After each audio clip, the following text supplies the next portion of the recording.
I Am George Washington by Brad Meltzer, illustrated by Christopher Eliopoulos. I am George Washington. You know what one of the hardest things in life is? Being the first. When you're the first to try something new, there's no one to show you the way.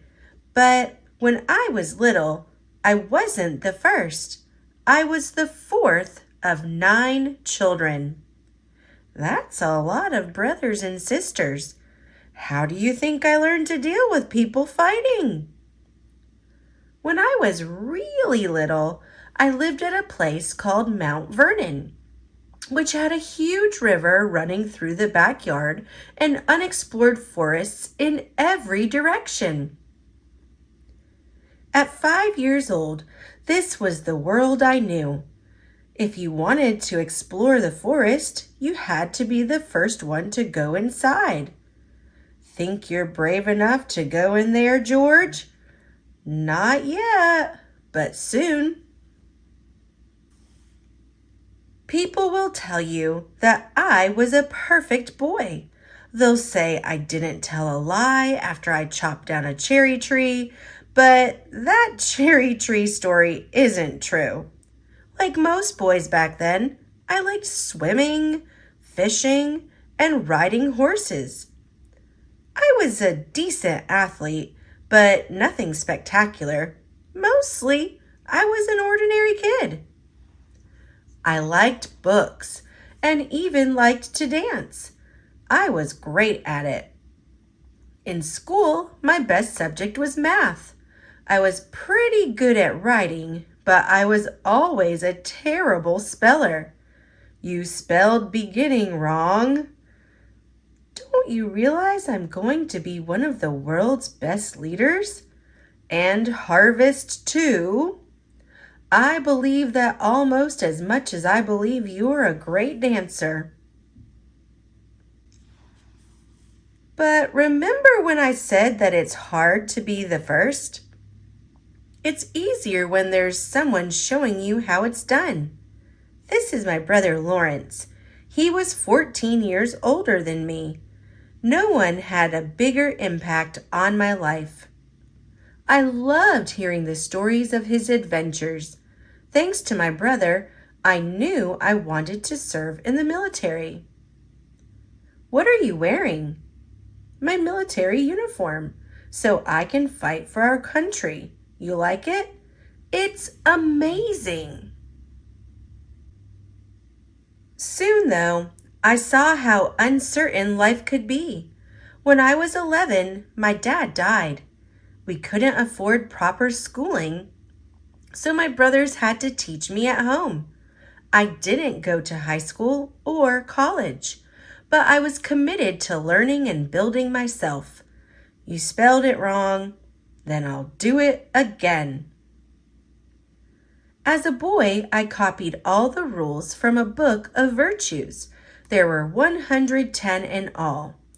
Number 11, don't gnaw your nails. Number 12, don't stand too close to people when talking or you'll spit on them. Number 100, don't use a fork or knife to clean your teeth. Instead, use a toothpick. The most important was the first one. Every action done in company ought to be done with some sign of respect. I guess that one covers spitting on people too. When I turned 15, my mother told me I needed to get a job. Since I was good at math and precision, I became a surveyor, someone who explores large areas of land to find their boundaries. At 16, I went with a wealthy family called the Fairfaxes to survey the Blue Ridge Mountains and the Shenandoah Valley. There were no roads. The rain was fierce, and one night the straw mat I was sleeping on caught fire. The next night was even harder, but we kept going. Don't give up. There was something special in treading a new path, something beautiful in doing what no one had ever done before. Just being around the Fairfaxes changed my life. They helped me get work. I observed how they lived, how they dressed, and how they ate. I even learned how to properly. He really does like to dance. Dance? That wasn't a joke. I was a great dancer. At the Fairfaxes, I ate with fine silver and beautiful china. At home, I ate with sticks at a fire. It was as if I was living in two worlds, but to me, both were equally important.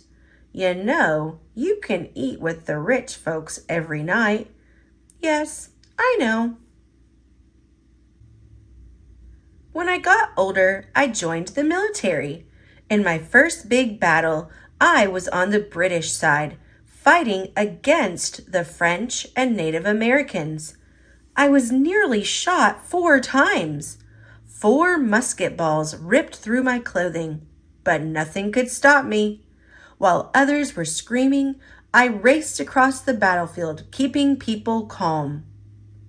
We lost the battle, but I became the commander of all of Virginia's fighting forces. At the age of 23, I ran for office to be a member of the House of the Virginia Legislature. I lost. That's right, I lost. Next time, I'll be better organized. It didn't stop me. I tried again, and this time I won. In fact, I won re-election every time after that. But the world as I knew it was about to change. Remember when I was growing up, the United States didn't exist yet. Back then, there were no states, just colonies, all of them controlled by England. We were ruled by the British king named George III. He wants us to pay more for everyday things like stamps and tea. The king is unfair. We deserve to be free. In April 1775, the first shots were fired in Massachusetts, in Lexington and Concord. It took 8 days for the news of this new American Revolution to reach me. Are we going to let the colonists in Massachusetts fight alone, or are we going to join them? It was one of the biggest questions in history. The answer came at a meeting called the Second Continental Congress. Our 13 colonies decided we would fight together against King George III. All we needed was a leader for the battle. Guess who they chose? You look like you're in charge. Some say it was because I was a natural leader. Some say it was simply because I was taller than everyone else. But let me tell you a secret. I was the only one wearing a military uniform. It wasn't an accident. On that day, I came ready to lead, ready to do the job, ready to be the first. Was it easy to be in power? Never. Our side didn't have enough food, clothing, or weapons. Their side was well fed and well armed. Our side didn't have trained soldiers. We were farmers and fishermen. Their side was the greatest fighting force in the world. In the winter at Valley Forge, some of our troops didn't eat for days. They wore rags and had to go barefoot in the snow. So, how'd we win? We were smarter.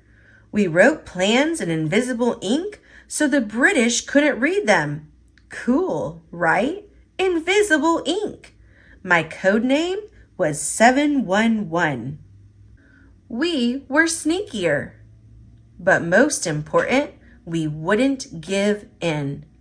We launched surprise raids like this one, where we crossed the Delaware River.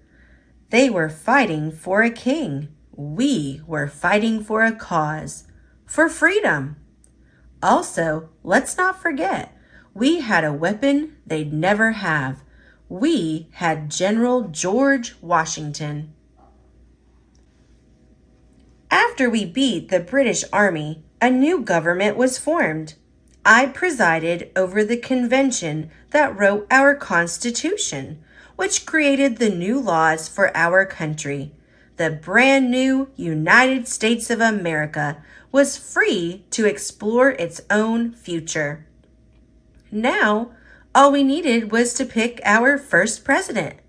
Someone brave, someone strong, someone trustworthy enough to handle all that power. Again, guess who they chose? You know, you're so popular, you could have made yourself King of America. Yes, I know. At the end of the American Revolution, King George III asked someone what Washington planned to do after the war. The king was told that George was going to return to his farm. If he does that, King George said, he will be the greatest man in the world. And that's exactly what he did. And he did it again when he left the presidency after his second term. Some say it was my most heroic act. Instead of putting myself first, I put my faith in my country. I put my faith in you.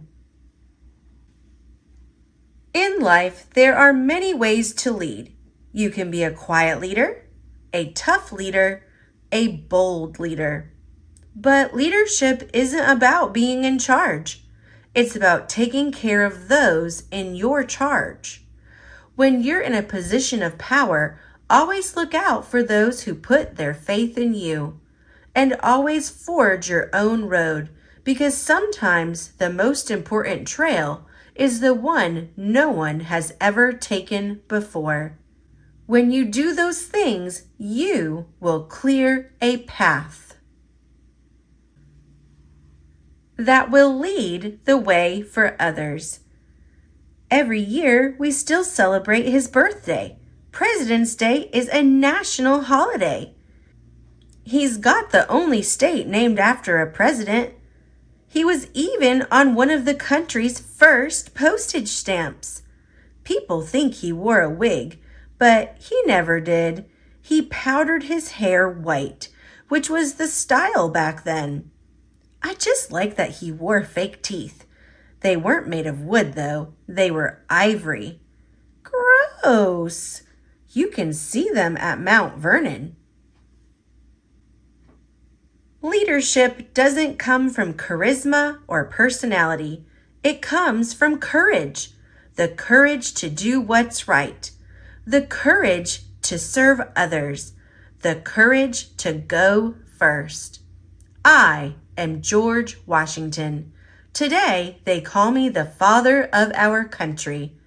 I have the courage to do what no one's done before.